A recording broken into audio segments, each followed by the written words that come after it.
సదాశివపేట పట్టణంలోని 22వ వార్డులో BRS party అభ్యర్థి వడ్ల మహేశ్వరి వీరేశం ఇంటింటి ప్రచారం నిర్వహిస్తూ కారు గుర్తుకు ఓటు వేసి తన అత్యధిక మెజార్టీతో గెలిపించాలని ప్రజలను కోరారు.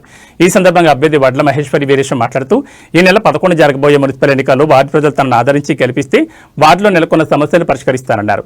ముఖ్యంగా వార్డులో మౌలిక వసతుల కల్పన కృషి చేస్తామని, స్థానిక ఎమ్మెల్యే చింతా ప్రభాకర్ సహాయ సహకారాలతో వార్డును మరింత అభివృద్ధి చేస్తానని హామీ ఇచ్చారు. ఈ కార్యక్రమంలో వార్డు ఇన్ఛార్జ్ గొల్లగూడెం, మాజీ సర్పంచ్ మురిగే నవీన్ కుమార్, మాజీ market committee director Arif, BRS party నాయకులు, కార్యకర్తలు, మహిళలు పాల్గొన్నారు.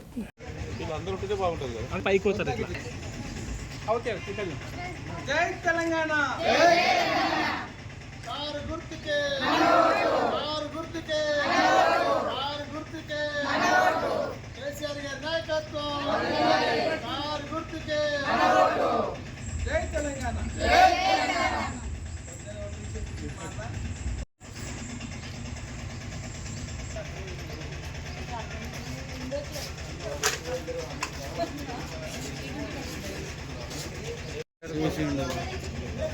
రాదే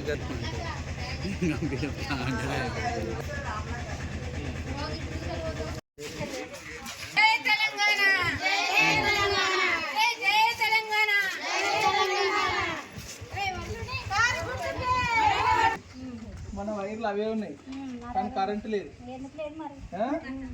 ఎప్పుడు కాంగ్రెస్ గవర్నమెంట్ ఎప్పుడు పోతూనే ఉంటుంది. కేసీఆర్ ఉన్న 10 సంవత్సరాలలో కరెంటు పోయిందా? అవే వైర్లు అదే ఇల్లు, కానీ అందులో కరెంటు మాత్రం ఇప్పుడు లేదు. ఇంకా మనం ఓటేయకుండా అంటే టీఆర్ఎస్ పార్టీని ఎంత వేసినామనుకో, వేస్తే పాతకాలం వస్తుంది. పొద్దున 2 గంటలు, సాయంత్రం 2 గంటల రోజులు మళ్ళీ తీసుకొస్తాడు ఆయన. మనం ఒక్కటే గుర్తుపెట్టుకోవాలి, మహిళలకు 2500 ఇస్తాడు, ఇయ్యలేడు, మోసం చేసిండు. చదువుకునే పిల్లలకు స్కూటీ ఇస్తాడు, ఒక్కరికి కూడా ఇవ్వలేదు. పెళ్ళి అయిన పిల్లలకు కళ్యాణ లక్ష్మి ఇస్తాడు, కళ్యాణ లక్ష్మి తోట తులం బంగారం అన్నాడు. మనమైతే కళ్యాణ లక్ష్మి ఇచ్చినాం, అది చెప్పకముందే ఇచ్చినాం, కానీ తులం బంగారం ఒక్కరికంటే ఒక్కరికి కూడా ఇవ్వలేదు. అదే రకంగా మన భూములు